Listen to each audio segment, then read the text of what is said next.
Education piece and progress শিক্ষা শান্তি আৰু প্ৰগতিৰ ওপৰত আমি নেমচুৱে কাম কৰি আছোঁ আমি APS IPS ডক্টৰ ইঞ্জিনিয়াৰ এই যি উচ্চ পদস্থ বিষয় আমি মানে সেই অঞ্চলৰ পৰা সৃষ্টি কৰিব পাৰোঁ এই ক্ষেত্ৰত আমি গুৰুত্ব প্ৰদান কৰি আছোঁ UPPL হওক BPF হওক বা যাৰ নেতৃত্বত বা যিয়ে কিং মেকাৰ নহওক কিয় কিন্তু মাইনৰিটি কেণ্ডিডেট যে জিতাম এয়া কিন্তু স্পষ্ট আপোনালোক বাংলাদেশৰ সমৰ্থক নেকি আৰু নেমচুৱে যেহেতু সংখ্যালঘুৰ অধিকাৰৰ বিষয়ে মাত মাতি আছে আচলতে এই ভাৰতবৰ্ষখনত আচলতে আমি জন্মগ্ৰহণ কৰাটো পাপ নেকি নেমচু বা ABMচু বা এই ধৰণৰ আমচু এই ধৰণৰ দল সংগঠনক নিষিদ্ধ কৰিব লাগে বুলি কৈছে চিনাকি অচিনাকিৰ কথা হৈছে যে চিনাকিসকলক আমি মাটি দিম তেওঁলোকক ভূমি অধিকাৰ দিম কিন্তু অচিনাকিসকলৰ মাটি আমি কাঢ়ি ল'ম এনেকুৱা কথাও হৈছে যে ভাৰতীয় নাগৰিকক তেখেতসকলে লগত লৈ পেলাই সংখ্যালঘুসকলক লগত লৈ যদি আগ নাবাঢ়ে তেতিয়াহ'লে তেখেতৰ সপোন কোনো কাৰণত বাস্তৱত ৰূপান্বিত হ'ব নোৱাৰে এয়া কিন্তু স্পষ্ট কথা নমস্কাৰ নিউজ এক্সপ্ৰেছ অসমৰ বিশেষ অনুষ্ঠান বিশ্লেষণলৈ আমি আপোনালোকক স্বাগতম জনাইছোঁ বিটিআৰ নেমচুৰ সভাপতি হাফিজুল ইছলাম ডাঙৰীয়া আজি আমাৰ নিউজ এক্সপ্ৰেছ অসমৰ ষ্টুডিঅ'ৰ মধ্যে উপস্থিত আছে আৰু কিছু কথা পাতিম তেওঁৰ সৈতে পুনৰবাৰ আপোনাক স্বাগতম জনাইছোঁ আজিৰ অনুষ্ঠানলৈকে নমস্কাৰ যেহেতু বিটিআৰ নেমচু বিটিআৰ অঞ্চলত কাম কৰি আছে সংখ্যালঘু জনগোষ্ঠীৰ কাৰণে কাম কৰি আছে বিভিন্ন দাবী আৰু অধিকাৰক লৈ বিটিআৰ নেমচুৱে মাত মাতি আহিছে আমি প্ৰথমতে এই সংগঠনটোৰ সম্পৰ্কে জানিব বিচাৰিছোঁ কি লক্ষ্য আৰু উদ্দেশ্যৰে কাম কৰি থকা হৈছে হয় প্ৰথমে আজি নিউজ এক্সপ্ৰেছ অসমৰ সমূহ সাংবাদিক তথা কৰ্মকৰ্তাক পোনপ্ৰথমে ধন্যবাদ জনাইছোঁ নেমচু বিটিআৰ সমিতিৰ তৰফৰ পৰা কিয়নো আচলতে আজি আপোনালোকে নিমন্ত্ৰণ জনাই যি আমাৰ গড়েশ্বৰ অঞ্চলৰ এজন মানে সজাগ সচেতন ব্যক্তি হিচাপে মোক আপোনালোকে যি স্থান দিছে তাৰ বাবে পুনৰবাৰ ধন্যবাদ জনাইছোঁ আচলতে নেমচু বুলি কোৱাৰ লগে লগে কিছুমান কথা ক'ব লাগিব নেমচু হৈছে এটা অৰাজনৈতিক ছাত্ৰ সংগঠন নেমচুৰ জন্ম হৈছিলে 2018 চনৰ 26 ডিচেম্বৰ তাৰিখে গুৱাহাটী গ্ৰেণ্ড মেজেষ্টি হোটেলত আৰু তেতিয়াৰ পৰাই আমি সংখ্যালঘুসকলৰ ন্যায় নিৰাপত্তা অধিকাৰৰ স্বাৰ্থত যি আমাৰ সংখ্যালঘু লাঞ্ছিত বঞ্চিত অৱহেলিত এই জাতিটোক আমি কেনেকৈ বিভিন্ন দিশেৰে আমি আগুৱাই নিব পাৰোঁ শিক্ষাৰ লগতে বিভিন্ন ধৰণৰ যিবিলাক আমাৰ মাজত চলি থকা কুসংস্কাৰ কুপ্ৰথা বাল্যবিবাহ শিশু শ্ৰমদান আদিকে ধৰি ইত্যাদি বিভিন্ন সমস্যাক লৈ আমি কাম কৰি আছোঁ ৰাইজৰ স্বাৰ্থত মাত মাতি আছোঁ আৰু আমাৰ মূল লক্ষ্য আৰু উদ্দেশ্য হৈছে এডুকেশ্যন পিচ এণ্ড প্ৰগ্ৰেছ শিক্ষা শান্তি আৰু প্ৰগতিৰ ওপৰত আমি নেমচুৱে কাম কৰি আছোঁ সংখ্যালঘু যিসকল লোক আছে সংখ্যালঘু লোকসকলৰ বিভিন্ন সমস্যা আছে আপুনি নিজৰ কথাৰ মাজতে উল্লেখ কৰিছে শিক্ষা বা বিভিন্ন ধৰণৰ ৰাজনৈতিক অধিকাৰ এইবিলাকৰ সমস্যা আছে তো বিটিআৰ নেমচুৱে বিটিডি অঞ্চলৰ কথাই আমি পাতিম যেহেতু বিটিআৰ নেমচুৱে বিটিডি অঞ্চলত মূলতঃ কোনবিলাক সমস্যা সমাধানৰ ক্ষেত্ৰত তেখেতসকলে বা আপোনালোকে আগভাগ লৈ আছে এতিয়া বৰ্তমান হয় চাওক আপোনালোকে জানে কিছুমান কথা আজি সংবাদ মাধ্যমৰ আগত এই কথাখিনি আমি বিভিন্ন সময়তো কৈছোঁ আৰু ক'ব লাগিব প্ৰায় আমি দেখিবলৈ পাইছোঁ 2008 চনত 2012 চনত আৰু 2014 চনত গোষ্ঠীগত সংঘৰ্ষ হৈছিলে আৰু এই গোষ্ঠীগত সংঘৰ্ষত বহু আমাৰ সংখ্যালঘু লোক বা অন্য জনগোষ্ঠীৰ লোকৰ মাজত মানে ভাতৃঘাতী সংঘাতৰ নিচিনা এটা পৰিৱেশ হৈ বহু লোক আহত হৈছে বহু লোক নিহত হৈছে বহু লোক অঘৰী হৈছে তাৰ পিছতো কিন্তু এটা সুস্থিৰ বাতাবৰণ আহিছে সেই ক্ষেত্ৰত আমি বিচাৰিছোঁ বিটিআৰ বা মানে তেতিয়াৰ BTC আৰু এতিয়াৰ বিটিআৰ অন্ততঃ আমি বিচাৰিছোঁ যে এই অঞ্চলটোত চিৰস্থায়ী হিচাপে শান্তি হ'ব লাগে শান্তিৰ পিছত আমি বিচাৰিছোঁ এই অঞ্চলত যি আমাৰ অধিকাৰসমূহ আছে এই অধিকাৰসমূহ প্ৰতিটো জাতি জনগোষ্ঠীৰ লগতে সমান্তৰালভাৱে যি সংখ্যালঘুসকলৰ যি অধিকাৰ এই অধিকাৰক লৈ পেলাই আমি মাত মাতি আছোঁ কাম কৰি আছোঁ আৰু ডেফিনেটলি এইখিনি কথা ক'বই লাগিব যিহেতু আমি এজন মানে প্ৰকৃত অৰ্থত ভাৰতীয় নাগৰিক যেহেতু ভাৰতীয় নাগৰিক এজনক ভাৰতীয় সংবিধানে যি অধিকাৰ দিছে সেই অন্য বস্ত্ৰ বাসস্থান এই ক্ষেত্ৰত আমি অকল বিটিআৰ নেমচুৱে বিটিআৰতেই নহয় আমি সমগ্ৰ অসমতে বিভিন্ন সমস্যাক লৈ বিভিন্ন মানে যেতিয়াই মানে আমাৰ সংখ্যালঘুসকলক টাৰ্গেট কৰা হৈছে তেতিয়াই কিন্তু আমি নেমচু কেন্দ্ৰীয় সমিতি বিটিআৰ সমিতি আমি কাম কৰি আছোঁ আৰু কাম কৰিবই লাগিব কাম কৰাৰ জাতিটোৰ কাম কৰাৰ লগতে জাতিটোৰ সমস্যাৰ লগতে আমি বেছিকৈ গুৰুত্ব দিছোঁ শিক্ষা অবিহনে কেতিয়াও এটা জাতি বিশ্বৰ দৰবাৰত প্ৰতিষ্ঠা হ'ব নোৱাৰে যাৰ কাৰণে আমি শিক্ষাৰ ওপৰত বেছিকৈ গুৰুত্ব দিছোঁ শিক্ষাৰ ওপৰত আমি বিভিন্ন ঠায়ে সজাগতা সভা পাতিছোঁ শিক্ষাৰ ওপৰত বিভিন্ন বুদ্ধিজীৱী বিভিন্ন শিক্ষাবিদৰ লগত আমি কথা বতৰা পাতি যিবিলাক ভিতৰুৱা অঞ্চল আছে সেই অঞ্চলসমূহত আমি কি কৰিছোঁ মানে তেখেতসকলৰ লগত কথা বতৰা পাতি যাতে কেনেকৈ আমি শিক্ষাৰ মানদণ্ডটো আমি বঢ়াব পাৰোঁ কেনেকৈ আমি শিক্ষাৰ মানদণ্ডটো মানে উচ্চ শিক্ষাৰে শিক্ষিত কৰি সেই অঞ্চলবিলাকৰ পৰা আমি APS IPS ডক্টৰ ইঞ্জিনিয়াৰ এই যি উচ্চ পদস্থ বিষয় আমি মানে সেই অঞ্চলৰ পৰা সৃষ্টি কৰিব পাৰোঁ এই ক্ষেত্ৰত আমি গুৰুত্ব প্ৰদান কৰি আছোঁ আৰু আমাৰ যি অধিকাৰসমূহক লৈ পেলাই আমি কৈছোঁ এইখিনি কথা আমি যি বিটিআৰত আমাৰ সমস্যা বহুত আছে মানে 101টা সমস্যা আমাৰ বিটিআৰত আছে সেই সমস্যাসমূহ সমাধান কৰাৰ ক্ষেত্ৰত আমি নিশ্চিতভাৱে কাম কৰি আছোঁ আৰু কাম কৰিব লাগিব কাম কৰিলেহে সেই ফলবিলাক পোৱা যাব হয় বিটিআৰ নেমছুৱে এই যিটো আগন্তুক বিটিআৰ যিটো আমাৰ ইলেকশ্যন আহি আছে BTC ইলেকশ্যন আহি আছে তো এই ইলেকশ্যনটো কেনেকৈ চাইছে বা তেওঁলোকে ইলেকশ্যনটোৰ পৰা মানে কেনেকৈ তেওঁলোকে নিজৰ সমস্যাসমূহ সমাধান কৰাৰ আশা তেওঁলোকে দেখিছে বুলি ভাবিছে হয় চাওক আজি আমি কিছুমান কথা আকৌ মই কৈছোঁ ক'বই লাগিব যে আমি প্ৰথমতে কৈছোঁ আমি নেমছু হৈছে এটা অৰাজনৈতিক ছাত্ৰ সংগঠন আমি অৰাজনৈতিক চৰিত্ৰ অক্ষুণ্ণ ৰাখি পেলাই নিশ্চিতভাৱে আমি এই যি আমাৰ পৰিষদীয় নিৰ্বাচন আহি আছে এই নিৰ্বাচনত আমি কেনেকৈ অংশগ্ৰহণ কৰিম এই ক্ষেত্ৰত আমি যোৱা 18 মেত এখন আমি বিটিআৰ সমিতিৰ অন্তৰ্গত বিভিন্ন জিলা সমিতিক লগত লৈ পেলাই কোকৰাঝাৰ প্ৰেছ ক্লাবত আমি এখন কাৰ্যনিৰ্বাহক সভা অনুষ্ঠিত কৰিছিলোঁ সেই কাৰ্যনিৰ্বাহক সভাত আমি সিদ্ধান্ত গ্ৰহণ কৰিছোঁ যিহেতু যোৱা পাৰিষদখনত এজনো আমাৰ মানে সংখ্যালঘু আমাৰ নিৰ্বাচিত জনপ্ৰতিনিধি নাছিলে যাৰ কাৰণে আমি চিন্তা চৰ্চা কৰিছোঁ বিভিন্ন জাতীয় জনগোষ্ঠীয় সংগঠনৰ লগত কথা বতৰা পাতিছোঁ BTCৰ বিভিন্ন বুদ্ধিজীৱী বিভিন্ন সামাজিক ব্যক্তিসকলৰ লগত আমি কথা বতৰা পাতিছোঁ আপোনালোকে জানে যে থুৰিবাৰী মথনগুৰি ফকিৰাগ্ৰাম গোমা শ্ৰীৰামপুৰ এই 5টা সমষ্টিত অপেন চিট হয় তাত মাইনৰিটিসকলে মানে নিৰ্বাচন খেলিব পাৰে তো যাৰ কাৰণে আমি সেই অঞ্চলসমূহত যেহেতু আমাৰ মাইনৰিটি ভোটাৰো বেছি যথেষ্ট সংখ্যক মানে এক নিৰ্ণায়ক ভূমিকা গ্ৰহণ কৰিব পাৰে তেনেকুৱা আমি চিন্তা চৰ্চাৰে সেই আমাৰ 18 মেৰ যি সিদ্ধান্ত সেই সিদ্ধান্ত আমি অটল ৰাখি আমি কেন্দ্ৰীয় সমিতি বিটিআৰ সমিতিয়ে আমি কালি যেহেতু আমাৰ নমিনেশ্যনৰ লাষ্ট ডেট আছে তো আমি চাই আছোঁ যে যিসকল আসলতে ব্যক্তিয়ে নমিনেশ্যন দিছে সি UPPL হওক সি BPF হওক সি কংগ্ৰেছ হওক বা অন্য যি XYZ যি ৰাজনৈতিক দলৰে নহওক কিয় আমি বিচাৰিছোঁ যদি সেই সমষ্টিবিলাকৰ পৰা সেই আমাৰ সংখ্যালঘু কেণ্ডিডেটসকলে যদি আসলতে প্ৰকৃতাৰ্থত ৰাইজৰ বিভিন্ন সময়ত সুখ দুখৰ লগত আছে ৰাইজৰ বিভিন্ন সমস্যাৰ লগত তেখেতসকল আছে নিশ্চিতভাৱে সেনেকুৱা গ্ৰহণযোগ্য ব্যক্তিসকলক আমি যাতে মানে পঠিয়াব পাৰোঁ সেনেকুৱা লক্ষ্যৰে সেনেকুৱা চিন্তাধাৰাৰে আমি আগুৱাই যোৱাৰ এটা প্ৰচেষ্টা আমি নিশ্চিতভাৱে আমি চলি আছে আৰু আমি ঠিক 4-5 তাৰিখৰ পৰা এনেকুৱা ধৰণৰ এটা সিদ্ধান্ত সুস্থিৰ সিদ্ধান্ত সঠিক সিদ্ধান্ত এটা আমি লৈছোঁ যদিও আমি ফিল্ডত কাম কৰা নাই নিশ্চিতভাৱে আমি আলাপ আলোচনাৰ জৰিয়তে 2 দিন পিছত আমি সেইখিনিলৈকে আমি যাম কাৰণ আমি এবাৰ বিচাৰিছোঁ যে এইখন যিখন চৰকাৰ হ'ব এই চৰকাৰ যি চৰকাৰে নহওক UPPL হওক BPF হওক বা যাৰ নেতৃত্বত বা যিয়ে কিং মেকাৰ নহওক কিয় কিন্তু মাইনৰিটি কেণ্ডিডেট যে জিতাম এয়া কিন্তু স্পষ্ট আমি মাইনৰিটি কেণ্ডিডেট জিতোৱাৰ কাৰণে আমি বন্ধপৰিকৰ যোৱা এই কাৰণে দুখ লাগিছে আমাৰ যোৱা পাৰিষদখনত এজনো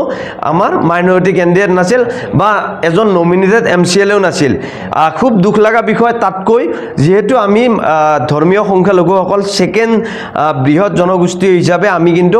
বিটিআৰত আছোঁ BTCত আছোঁ প্ৰথমে বড়ো জনগোষ্ঠী তাৰ পিছত সংখ্যালঘু তো তাৰ পিছতো যদি আমি ৰাজনৈতিকভাৱেও মানে কৰবাত পিছ পৰি থাকিবলগীয়া হয় খুব দুখ লাগে যাৰ কাৰণে যোৱা নিৰ্বাচনত আমি সক্ৰিয়ভাৱে ভূমিকা লোৱা নাছিলোঁ নিশ্চিতভাৱে এইবাৰ আমি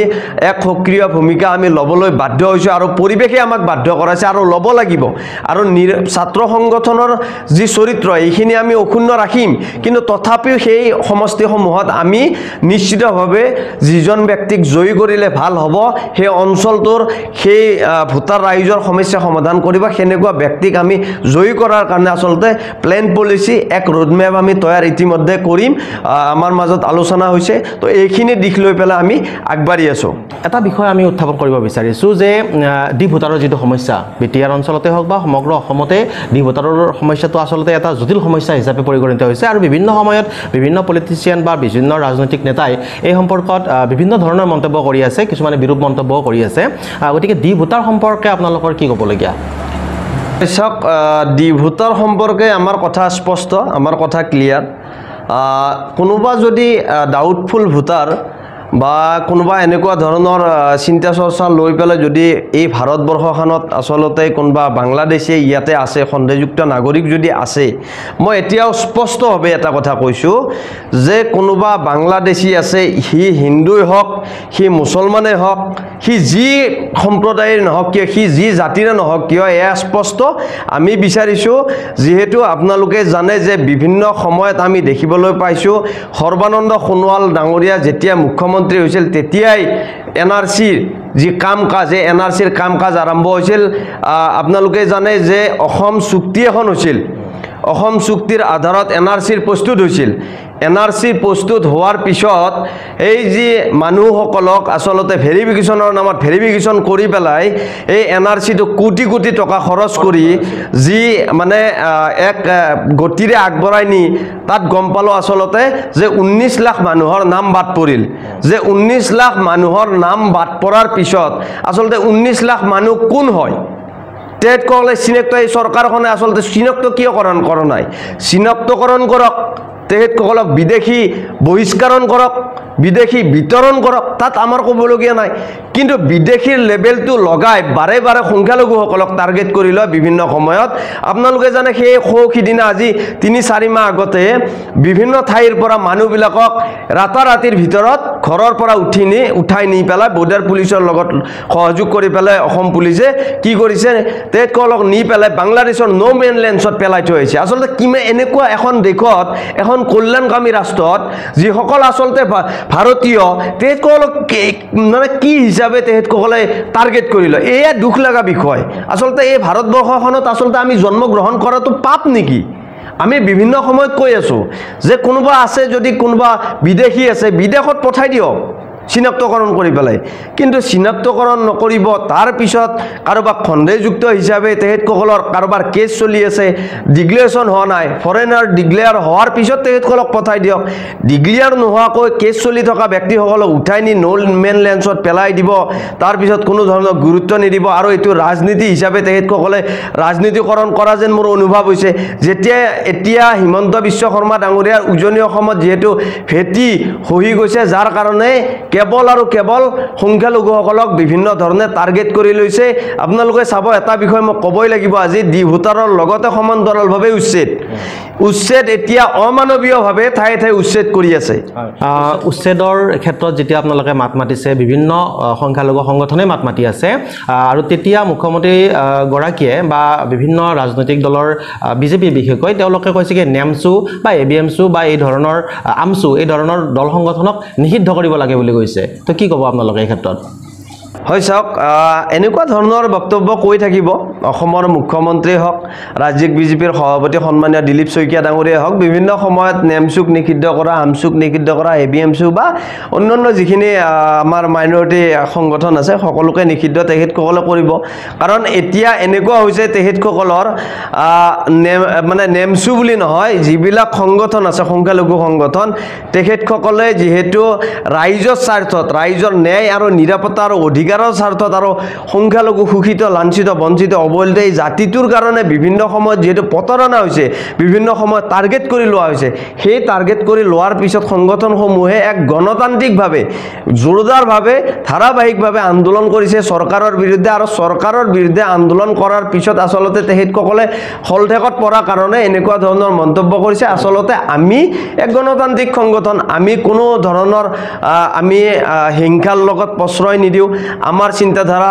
আমাৰ গণতান্ত্ৰিক চিন্তাধাৰাৰে আমাৰ অহিংসা আন্দোলন আমি কৰি আছোঁ, আৰু আমি আমাৰ অধিকাৰক লৈ আমি কথা বতৰা কৈছোঁ। আমি কোৱা নাই যে কাৰোবাৰ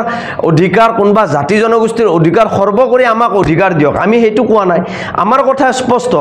যেতিয়াই উচ্ছেদ হৈছে তেতিয়াই আমি এটা কথা স্পষ্টভাৱে কৈছোঁ যে উচ্ছেদ কৰক। যদি সেইসকল ভাৰতীয় নাগৰিক যদি প্ৰকৃতাৰ্থত আচলতে ভাৰতত যুগ যুগ ধৰি বসবাস কৰি আছে আৰু ভাৰতীয় সংবিধানে যিহেতু অধিকাৰ দিছে অন্য বস্ত্ৰ বাসস্থান সেইখিনি যি মৌলিক অধিকাৰৰ পৰা বঞ্চিত কৰি তেখেতসকলক অমানৱীয়ভাৱে উচ্ছেদ কৰি দিব এয়া কোনো কাৰণত গ্ৰহণযোগ্য নহয় যাৰ কাৰণে আমি কৈছোঁ তেখেতসকলক পুনৰ সংস্থাপন কৰক তেখেতসকলক ক্ষতিপূৰণ দিয়ক আমিতো তাত মানে বিৰোধিতা কৰা নাই বিৰোধিতা তেখেতসকলৰ যিটো নীতি নিয়ম উচ্ছেদ কৰাৰ যিটো নিয়ম সেই নীতি নিয়মকহে আমি আচলতে বিৰোধিতা কৰিছোঁ আৰু আমি আজিও স্পষ্টভাৱে কৈছোঁ ক'ৰবাত যদি কোনোবা সত্ৰৰ মাটি বেদখল কৰিছে ক'ৰবাত যদি নামঘৰৰ মাটি বেদখল কৰিছে ক'ৰবাত বনাঞ্চলৰ মাটি বেদখল কৰিছে তেখেতসকল আচলতে কিহৰ কাৰণে বেদখল কৰিলে তেখেতসকলক উচ্ছেদ কৰক সেইবিলাক সংৰক্ষণ কৰক তাত ক'বলগীয়া নাই কিন্তু সংৰক্ষণ কৰিব যাওঁতে আচলতে তেখেতসকলে যিখিনি ক্ষতিপূৰণ সংস্থাপন সেইখিনিতো এজন ভাৰতীয় নাগৰিক হিচাপে তেখেতসকলে পাব লাগে সেই পোৱাৰ ব্যৱস্থাৰ কাৰণেহে আচলতে আমি প্ৰতিবাদ কৰিছোঁ গণতান্ত্ৰিক আৰু সেই প্ৰতিবাদবিলাকৰ কাৰণে আচলতে তেখেতসকলে এতিয়া উপায় নাপায় নেমচুৰ নিচিনা সংগঠনক জাতীয় সংগঠন এটাক নিষিদ্ধ কৰাৰ কথা কৈছে দিলীপ শইকীয়া ডাঙৰীয়াৰ নিচিনা ব্যক্তি আচলতে খুব দুৰ্ভাগ্যজনক এনেকুৱা ধৰণৰ মন্তব্য কেতিয়াও গ্ৰহণযোগ্য হ'ব নোৱাৰে আৰু যাৰ কাৰণে আমি খুব সুন্দৰভাৱে সকলো জাতি জনগোষ্ঠীৰ মাজত ভাতৃত্ববোধ মিলা প্ৰীতিৰে আমি আগুৱাই যোৱাৰ কাৰণে অসমখনক যাতে বৰ অসম গঢ়িব পাৰি অসমখনক যাতে সোণালী অসম কৰি আনিব পাৰি এই ক্ষেত্ৰত আমি কাম কৰি আছোঁ সংখ্যালঘু জনগোষ্ঠীৰ লোকৰ কাৰণে মাত মাতা যিসকল দল সংগঠন আছে যিসমূহ দল সংগঠন আছে তেখেতসকল বাংলাদেশৰ সমৰ্থক বুলি ক'ব খোজে বহুতে আপোনালোক বাংলাদেশৰ সমৰ্থক নেকি আৰু নেমচুৱে যিহেতু সংখ্যালঘুৰ অধিকাৰৰ বিষয়ে মাত মাতি আছে হয় চাওক আমি বাংলাদেশৰ সমৰ্থক নহয় আমি কিন্তু স্পষ্টভাৱে এটা কথা কৈছোঁ যে কোনোবাই আজিৰ তাৰিখত আমাক বিভিন্নজনে কয় আচলতে তেখেতসকলে প্ৰতিবাদ কৰিছে মানে বাংলাদেশী মূলৰ যিসকল মানে মানুহ আছে তেখেতসকলৰ কাৰণে আচলতে প্ৰতিবাদ আচলতে সেনেকুৱা নহয় এই যিটো নেৰেটিভ এই যিটো ধাৰণা এই ধাৰণাটো আচলতে ভুল আমি কাৰো কাৰণে কৈছোঁ আমি কৈছোঁ ভাৰতীয় নাগৰিকৰ কাৰণে আমি কৈছোঁ সংখ্যালঘুসকলৰ কাৰণে আমি আমাৰ অধিকাৰৰ কথা কৈছোঁ আমি কৈছোঁ যে কোনোবা 1971 চনৰ 24 মাৰ্চৰ যদি পিছত কোনোবা এই অসমখনত বসবাস কৰি আছে NRCৰ আধাৰত তেখেতসকলক বহিষ্কাৰ কৰক তেখেতসকলক বিতৰণ কৰক তাত আমাৰ ক'বলগীয়া নাই কিন্তু তাকেই নকৰি একাংশ ৰাজনৈতিক দলৰ নেতা মন্ত্ৰীয়ে আচলতে যি ধৰণে আমাক টাৰ্গেট কৰি লয় যি ধৰণে কথা কয় যে আমি বাংলাদেশীসকলক আচলতে ৰক্ষণাবেক্ষণ দিয়াৰ কথা কয় এয়া কিন্তু আচলতে দুখ লগা কথা আৰু এখন আমি এই যি কল্যাণকামী ৰাষ্ট্ৰত বসবাস কৰি ভাৰতীয় সংবিধানে দিছে অধিকাৰ তাত আৰু একাংশ ব্যক্তিয়ে আমাক টাৰ্গেট কৰি ল'ব আমি গণতান্ত্ৰিকভাৱে যি আমাৰ সংগঠনে সামাজিক দায়বদ্ধতাৰ মাজেৰে আমি আগুৱাই আছোঁ আজিও কৈ আছোঁ কোনোবা যদি ইয়াতে হিন্দু হওক মুছলমানে হওক বাংলাদেশী যি সম্প্ৰদায়ৰ নহওক যি আপোনাৰ জনগোষ্ঠীৰে নহওক তেখেতসকলক পঠাই দিয়ক আমি তাত ক'বলগীয়া নাই আমি সমৰ্থন নকৰোঁ মুখ্যমন্ত্ৰী ডাঙৰীয়াই এটা নতুন শব্দ এটা কৈছে মাজতে যে যিসকল চিনাকি অচিনাকিৰ কথা হৈছে যে চিনাকিসকলক আমি মাটি দিম তেওঁলোকক ভূমি অধিকাৰ দিম কিন্তু অচিনাকিসকলৰ মাটি আমি কাঢ়ি ল'ম এনেকুৱা কথাও কৈছে তো কোন অচিনাকি চিনাকি বা কোন অচিনাকি হ'ব এতিয়া তেখেত কি ক'ব খুজিছে আপোনাৰ দৃষ্টিভংগীত তেওঁ কি বুজাব বিচাৰিছে আচলতে নহয় এতিয়া চিনাকি বুলি কোৱাৰ লগে লগে আচলতে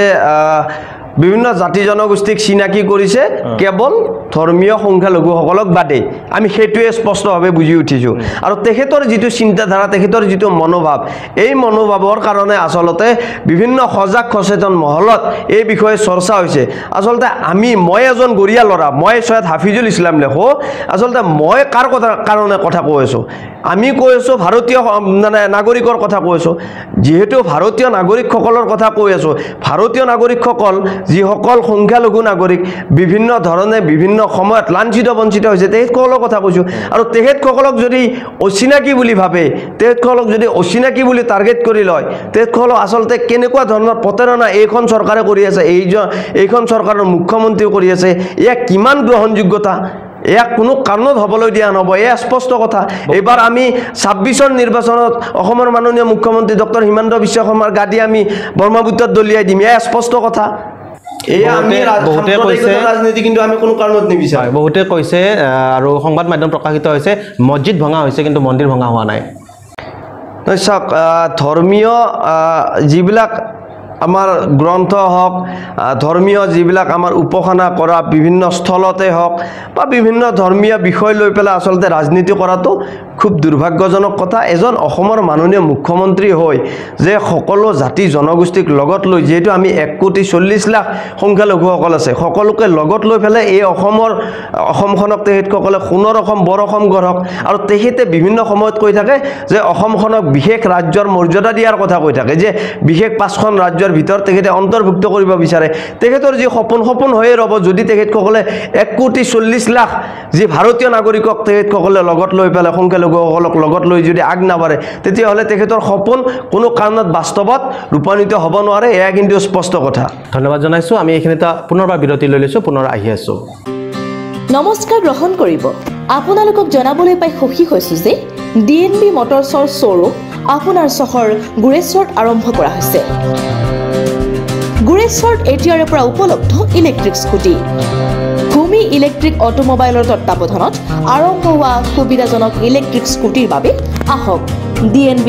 মটৰছৰ শ্ব'ৰুমলৈ সাধাৰণ পৰিয়ালৰ বাবে অতিকৈ লাভজনক আৰু সুবিধাজনক এই ইলেক্ট্ৰিক স্কুটি 3 ঘণ্টাত 10 টকাৰ বিনিময়ত সম্পূৰ্ণ চাৰ্জ হয় আৰু অতি কমেও 80 কিলোমিটাৰ অতিক্ৰম কৰিবলৈ সক্ষম হয় ন্যূনতম 64,000 টকাৰ পৰা আমাৰ ইয়াত উপলব্ধ বিভিন্ন মডেলৰ স্কুটি ইলেক্ট্ৰিক হোৱাৰ বাবে প্ৰদূষণ ৰোধতো বিশেষ সহায়ক আমাৰ বিশেষ স্কুটিসমূহ পেট্ৰল ডিজেলৰ অত্যাধিক মূল্য বৃদ্ধিৰ বাবেও আপুনি এতিয়া আৰু ভাবিবলগীয়া নহয় আমাৰ সুবিধাসমূহ নিম্নতম ডাউন পেমেণ্ট বিনামূলীয়া হেলমেট ফাইনেন্সৰ সুবিধা আৰু ন্যূনতম সুতৰ হাৰ আমাৰ ঠিকনা DNB motors Gureshwar bus stand UCO বেংকৰ সমীপত গুৰেশ্বৰ বগামাটি ৰোড অধিক জানিবলৈ আজি যোগাযোগ কৰক আমাৰ ফোন নম্বৰ 7002492305 আৰু 8453080079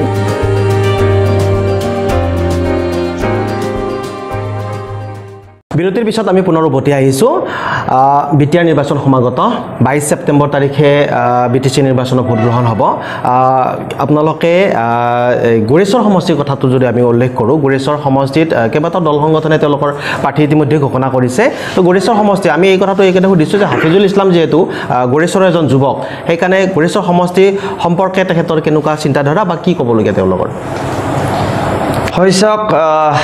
আমি যেহেতু BTCৰ ইটোমূৰৰ পৰা বা BTRৰ ইটোমূৰৰ পৰা সিটোমূৰলৈকে আমি ঘূৰিছোঁ দেখিছোঁ আৰু দেখি যিবিলাক আচলতে ঠাইবিলাকত যি ধৰণে উন্নয়ন হৈছে সেই যদি তুলনাত চাবলৈ যাওঁ সমান্তৰালভাৱে আমি গুৰেশ্বৰখনত সেইখিনি আচলতে উন্নয়ন দেখিবলৈ পোৱা নাই গুৰেশ্বৰ বহুত পিছ পৰি আছে আসলতে আমি আচৰিত হৈছোঁ যে 40টা পৰিষদীয় সমষ্টিৰ ভিতৰত যি আমাৰ 30 নং যি আমাৰ গুৰেশ্বৰ পৰিষদীয় সমষ্টি পৰিষদীয় সমষ্টিটোত দুবাৰকৈ মহেশ্বৰ বসুমতাৰী ডাঙৰীয়াই আসলতে ইএম হৈ তেখেতে কি কৰিলে দুবাৰ পবিত্ৰ বড়ো MCLA থকাৰ পিছতো আসলতে যি ধৰণে উন্নয়ন হ'ব লাগিছিল সেই ধৰণে কিন্তু উন্নয়ন নহল খুব দুখ লাগে আৰু দুখ অনুভৱ কৰোঁ আসলতে আমি গুৰেশ্বৰৰ বাসিন্দা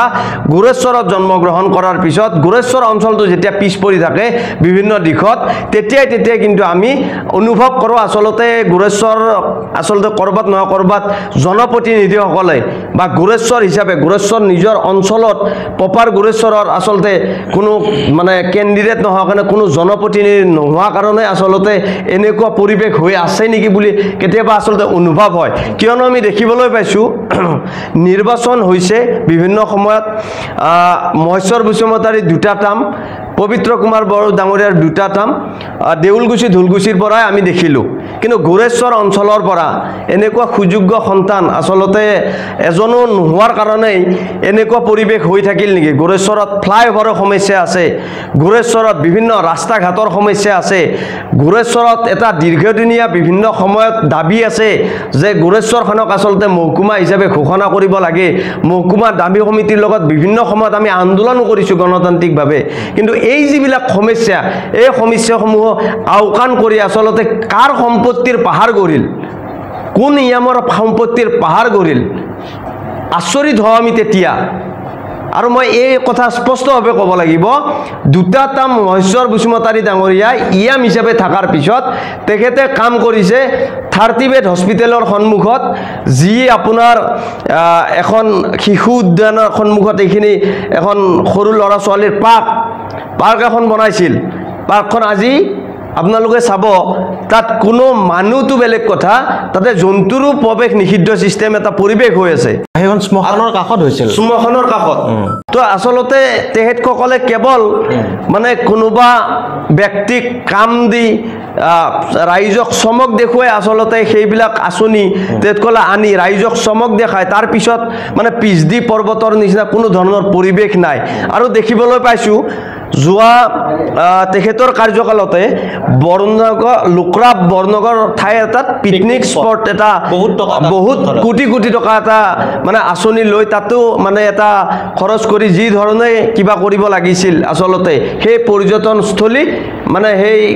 পৰ্যটনস্থলী হিচাপে নাথাকিল এতিয়া মানে বন্ধ হৈ থাকিল আসলতে এইবিলাক টকা কোটি কোটি টকা আসলতে লুণ্ঠন কৰি মহেশ্বৰ বসুমতাৰী ডাঙৰীয়াহঁতে আসলতে কি কৰিলে মাজতে মহেশ্বৰ বসুমতাৰীয়ে নেমচুৰ লগত এটা আপোনালোকৰ বিতৰ্ক হৈছিল মই সিমান ভালকৈ মনত পৰা নাই যদিও আপোনালোকৰ সংগঠনক কিবা বেয়াকৈ মন্তব্য কৰিছিল কি আছিল কথাটো আৰু আপোনালোকে তাৰ প্ৰতিক্ৰিয়া প্ৰকাশ কৰিছিল হয় চাওক মহেশ্বৰ বসুমতাৰী ব্যক্তি হিচাপে যথেষ্ট শ্ৰদ্ধা কৰোঁ কিন্তু ৰাজনৈতিক ব্যক্তি হিচাপে তেখেতৰ যিখিনি আসলতে ৰাইজৰ প্ৰতি যিখিনি দায়িত্ব দায়বদ্ধতা আসলতে কিমান দূৰ আছে মই আচৰিত পাইছোঁ কাৰণ এজন ব্যক্তিয়ে ফোন কৰিছিলে আমাৰ বিটিআৰ সমিতিৰ সাংগঠনিক সম্পাদক বুবুল আলী ডাঙৰীয়াই কিবা এটা সংক্ৰান্তত আসলতে ফোন কৰিছিলে ঔগুৰিত তেখেতৰ এখন সভাত তেখেতৰ নামটো বুবুল আলীৰ নামটো সন্নিৱিষ্ট কৰিছিলে আৰু তেখেতক ফোন কৰিছিলে কিহৰ কাৰণে মোৰ নামটো আসলতে মই মিটিংখনত যদিও গৈছিলোঁ ৰাইজৰ স্বাৰ্থত গৈছিলোঁ তাতে ৰাইজক কিবা আশ্বাস দিছিল কিবা দিব বুলি আৰু ৰাইজৰ কমিটি এখন আছিলে যিহেতু মছজিদ কমিটি মাতিছিল তাত গৈছিল মছজিদ কমিটি হিচাপে কিন্তু নামটো তাত এটা ৰাখাৰ কাৰণে যেহেতু লিষ্ট এখনো পাইছিল তাৰপিছত মোকো দিলে লিষ্টখনত মই দেখিবলৈ পালোঁ বুবুল আলীৰ নামটো যেতিয়া দিয়া হ'ল ফোন যোগে তেখেতক ক'লে আসলতে মোৰ কনচেণ্ট নলোৱাকৈ আপুনি কিয় নামটো ৰাখিলে এই কথাটো কোৱাৰ লগে লগে তেখেতে কৈছে যে আপোনাৰ কিবা অসুবিধা হৈছে নেকি নামটো ৰাখাৰ লগে লগে তেখেতে কৈছে মই ছাত্ৰ সংগঠনত আছোঁ কি সংগঠনত মই বিটিআৰ নেমচুত আছোঁ বিটিআৰ নেমচু কি তেখেতে প্ৰশ্ন কৰে বিটিআৰ নেমচু কি বিটিআৰ নেমচু আমি আজি প্ৰায় 2018 চনৰ 26 ডিচেম্বৰ তাৰিখৰ পৰা যি আমাৰ সংগঠন নেমচুৱে ধাৰাবাহিক কাম কৰি থকাৰ পিছত আজি 1.5 বছৰ হোৱাৰ পৰা আমি নেমচু বিটিআৰ সমিতি হিচাপে আমি যেহেতু বিটিআৰৰ ৰিজনেল যেহেতু আমি কাউন্সিল এখন আছে এই কাউন্সিলত আমি বিটিআৰ সমিতি আমি কাম কৰি আছোঁ গঠন কৰি আমি ধাৰাবাহিকভাৱে সকলো জাতি জনগোষ্ঠীৰ মাজত কাম কৰি থকা বিষয়টো তেখেতে কৈ দিলে ফোনত কোৱাৰ পিছত কৈছে হাফিজুলে এইবিলাক কি কৰি আছে এনেকুৱা ধৰণৰ কথা বতৰা যেতিয়া কৈছে আৰু বিভিন্ন ধৰণৰ দুৰ্ব্যৱহাৰ তেখেতক কৰিছে ফোন কৰাৰ পিছত আসলতে এজন প্ৰাক্তন জনপ্ৰতিনিধি হিচাপে আসলতে খুব দুৰ্ভাগ্যজনক কথা তেনেকুৱা ব্যক্তি আসলতে ৰাইজৰ কি কাম কৰিব ৰাইজৰ লগত আচৰ ব্যৱহাৰখিনি তেখেতে নাজানে ৰাইজক কি ধৰণে কথা ক'ব লাগে ৰাইজৰ হৈ কি ধৰণে কাম কাজ কৰিব লাগে সেনেকুৱা ধৰণৰ চিন্তা চৰ্চা লৈ তেখেতে কেনেকৈ ভোটাৰ ৰাইজৰ ওচৰত কেনেকৈ বিভিন্ন অঞ্চলত ভোট বিচাৰি যাব আসলতে তেখেতক ঠায়ে ঠায়ে মই শুনিবলৈ পাইছোঁ সংখ্যালঘু এলেকাত পহুকেইটা দিব কিয়নো আপোনালোকে আচৰিত হ'ব পশ্চিম ভোগপুৰত এটা জানাজা ঘৰ নিৰ্মাণ কৰিছিল জানাজা ঘৰৰ আজিও তলিখন কি নহ'ল খুব দুখ লাগে আপোনালোকে যায় গ্ৰাউণ্ড জুৰি আপোনালোকে ৰিপৰ্ট ল'ব ৰিপৰ্ট লৈ আপোনালোকে সংবাদ মাধ্যমত প্ৰকাশ কৰিব আৰু সেইবিলাক কথা আমি কোৱা নাই আমি কোৱাৰ লগে লগে ক'ব মহেশ্বৰ বসুমতাৰীক আচলতে বেয়া পায় তেখেতসকলে এনেকুৱা ধৰণৰ নিউজ কৰিছে নেকি ঔগুৰিত এখন ৱাল দিছিলে ঔগুৰি জামে মছজিদত ৱালখনো আধৰুৱা হৈ থাকিল তেখেতৰ যিবিলাক কাম কাজ সকলোতে আধৰুৱা কেৱল পালা মাৰা ৰাজনীতি কেৱল মানে 2 নম্বৰী ৰাজনীতি কৰা যেন আমাৰ অনুভৱ হৈছে আমি কৰ্মকাণ্ডৰ জৰিয়তে আসলতে অনুভৱ কৰিবলৈ বাধ্য হৈছোঁ কেৱল তেখেতে কাম কৰিছে তেখেতৰ নিজৰ প্ৰপাৰ্টিৰ কাৰণে কৰবাত বাগান কিনিছে কৰবাত মাটি সম্পত্তি কৰিছে তাত আমাৰ বেয়া পাবলগীয়া নাই আসলতে তেখেতসকলক জনপ্ৰতিনিধিসকলক ৰাইজে কিহৰ কাৰণে ভোট দিয়ে অঞ্চলটোৰ ডেভেলপৰ কাৰণে অঞ্চলটোৰ আচলতে সুখ দুখৰ লগত ৰাইজৰ লগত থাকিব নে নাথাকে সেনেকুৱা ব্যক্তিকহে আচলতে ভোট দিয়ে যদি তেখেতক ফোন কৰাৰ পিছত তেখেতে দুৰ্ব্যৱহাৰ কৰে তেখেতে অঞ্চলটোৰ সমস্যাৰ কথা বুজি নলয় সমস্যাসমূহ সমাধান কৰাত গুৰুত্ব নিদিয়ে তেনেকুৱা ব্যক্তিৰ ওচৰত আচলতে কেনেকৈ ৰাইজসকলে বা সংখ্যালঘু হওক বিভিন্ন জাতি জনগোষ্ঠীয়ে হওক মহেশ্বৰ বসুমতাৰী ডাঙৰীয়াক আঁকোৱালি ল'ব স্পষ্ট কথা আমি দেখিবলৈ পাইছোঁ বিগত সময়ত পবিত্ৰ বিভিন্ন ক্ষেত্ৰত দুৰ্নীতি কৰাটো আপোনালোকে ইয়াতে মানে মত প্ৰকাশ কৰিব খুজিছে হয় এনেকুৱাই আজি যদি দুৰ্নীতি নহয় দেখ আপোনালোকে চাওক সেইখন পাৰ্কখন কি হৈ থাকিল তাৰপিছত আপোনাৰ পিকনিক স্পটটো কি হৈ থাকিল সেইবিলাক কথা মেডিকেল 30 বেড হস্পিটেলখন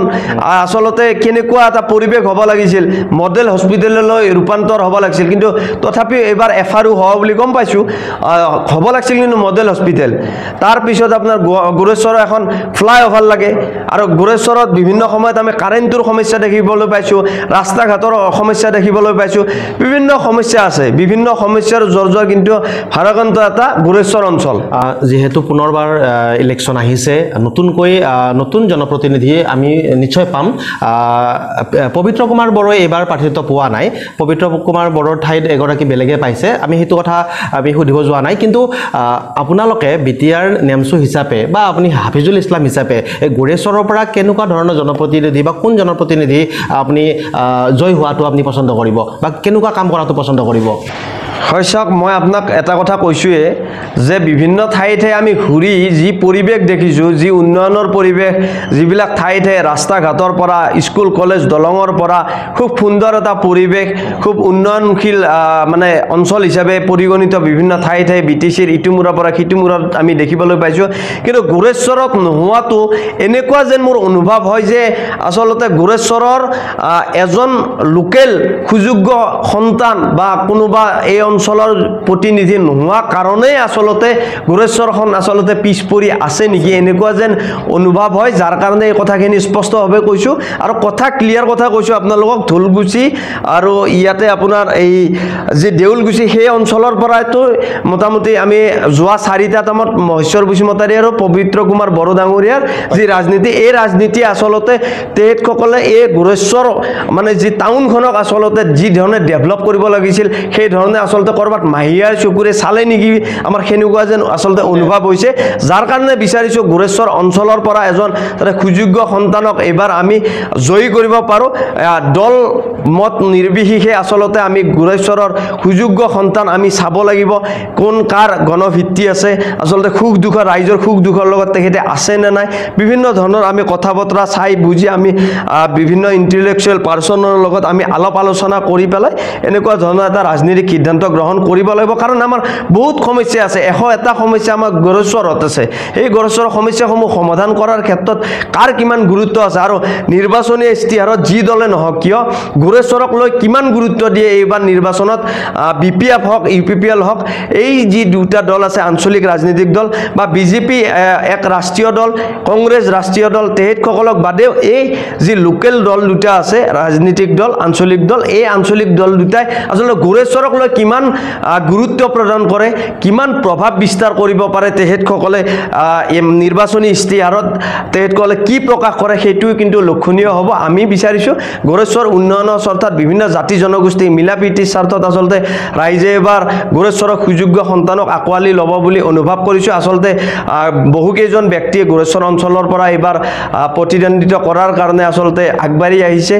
তেখেতসকলক বা প্ৰতিজন আমি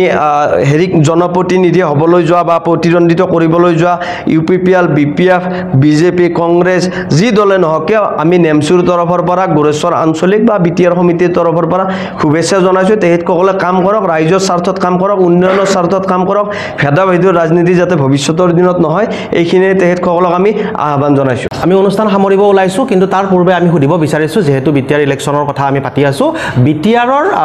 এই বা বিটিচি অঞ্চলৰ মূল ইছ্যু কি হ'ব এতিয়া হয় চাওক আমি দেখিবলৈ পাইছোঁ নন BTCত যি ধৰণে আমাৰ সংখ্যালঘুসকলক টাৰ্গেট কৰি লৈ পেলাই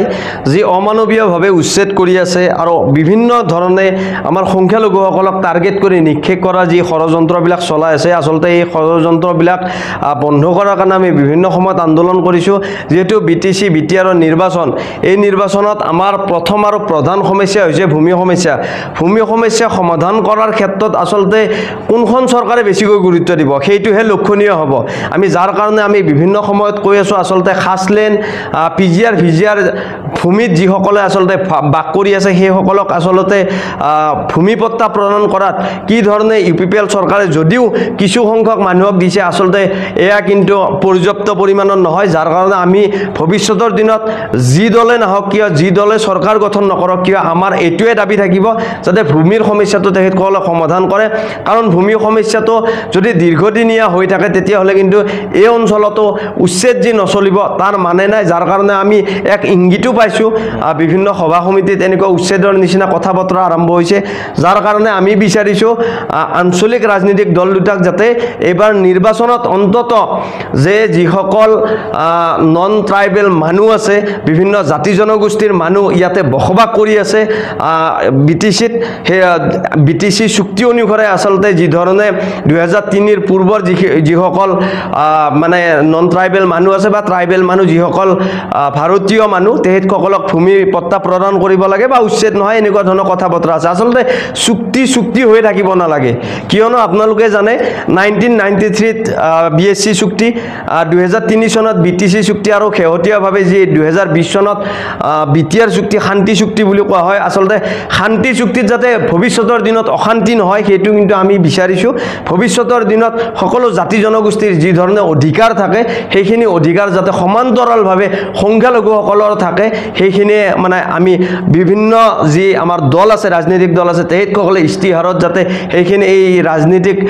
দলসমূহক আমি আহ্বান জনাইছোঁ ভূমিৰ অধিকাৰৰ কথাটো যাতে স্পষ্টভাৱে যাতে এই ইস্তিহাৰত প্ৰকাশ পায় সেইটোৱে তেখেতসকলক আহ্বান জনাইছোঁ আৰু তেখেতসকলক প্ৰতিটো ৰাজনৈতিক দলক আচলতে শুভেচ্ছা জনাইছোঁ আমাৰ যি লক্ষ্য আমাৰ যি